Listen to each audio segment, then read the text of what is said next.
What if the future of your computer's graphics power just got a whole lot more puzzling? Intel, a company you expect to simplify, seems ready to introduce a new generation of GPUs by making its naming scheme almost deliberately confusing. We've all seen tech companies struggle with naming conventions, but Intel appears to be taking it to a new level with their upcoming graphics architectures. Remember when Intel first ventured back into dedicated graphics? They laid out a clear roadmap: Alchemist, then Battlemage, then Celestial, followed by Druid. These names were easy to follow, each tied to a specific SE architecture generation. SE, SE2, SE3. Simple, right? Well, fast forward to today. During their recent Intel Tech Tour, the company unveiled its latest GPU IP and product family roadmap, and it throws a curveball.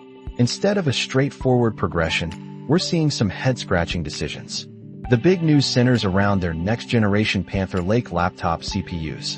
These processors will pack Intel's brand-new SE3 GPU architecture, a significant leap forward in integrated graphics performance. But here's the kicker. Intel decided to keep this advanced SE3 architecture under the B-Series naming convention. That's the same series name they use for their current SE2 Battlemage architecture.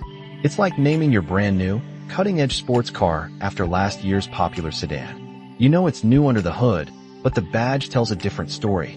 So why this unusual choice? We heard directly from Intel fellow Tom Peterson at the Tech Tour. He explained that they chose to maintain the B-Series name for Panther Lake to build on all the good work we did with Battlemage. Essentially, they want to leverage the familiarity people supposedly have with the B580 and other B-Series products. Now, you might be thinking, do most people really recognize Intel's B-Series Arc GPUs? And honestly, we're with you. For a company still working to establish itself as a major player in the GPU space alongside giants like NVIDIA and AMD, a clean, progressive naming scheme might serve them better. When NVIDIA or AMD launch a new generation, they simply increment the numbers. They don't try to recycle old branding for new tech. This naming labyrinth likely stems from Intel's evolving strategy. They seem to be placing a much stronger emphasis on integrated GPUs within their system-on-a-chip, or SoC, designs. Discrete graphics cards, the kind you buy separately and plug into your motherboard, get less airtime. This shift in focus blurs the lines, making their old, clear discrete GPU roadmap less relevant. Or perhaps, they just aren't good at making these slides. But wait, there's more to this puzzle.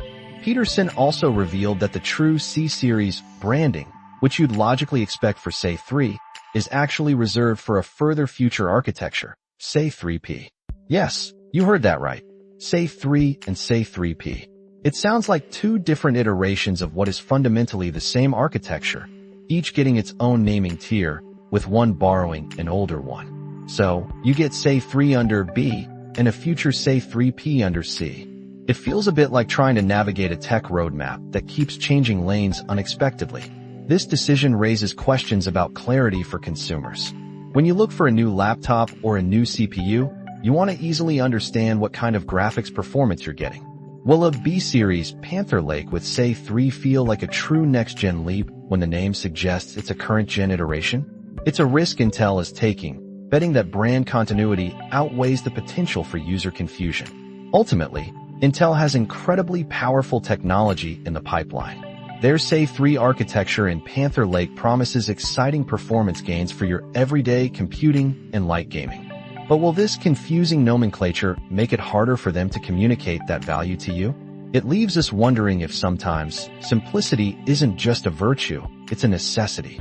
We'd love to hear your thoughts on this. Does Intel's GPU naming confuse you?